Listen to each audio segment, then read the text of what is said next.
అన్నాడు. అసలు ఇది గవర్నమెంట్ హాస్పిటలా లేకపోతే కార్పొరేట్ హాస్పిటల్ అని అడిగాను. It's just a hospital sir అన్నాడు. అందరికీ ఇదే ట్రీట్మెంట్ అన్నాడు. సిక్కేసింది సార్ నాకు. 4 రోజులు నిద్ర పట్టలేదు. ఆ కంట్రీ మనకన్నా రిచ్ అని మీరు అనుకుంటున్నారేమో.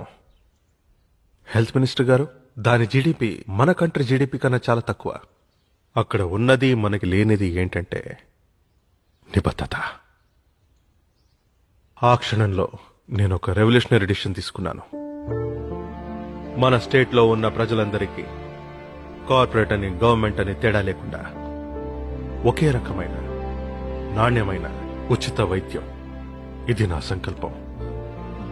ఈ కార్పొరేట్ హాస్పిటల్స్ అన్నిటినీ అండర్టేక్ చేద్దాం. ఏమంటారు హోమ్ మినిస్టర్ గారు? సార్ సడన్ గా డిసిషన్ నాకు అర్థమైంది. ఆ గవర్నమెంట్ మీద విపరీతమైన ఆర్థిక భారం పడుతుందంటారు.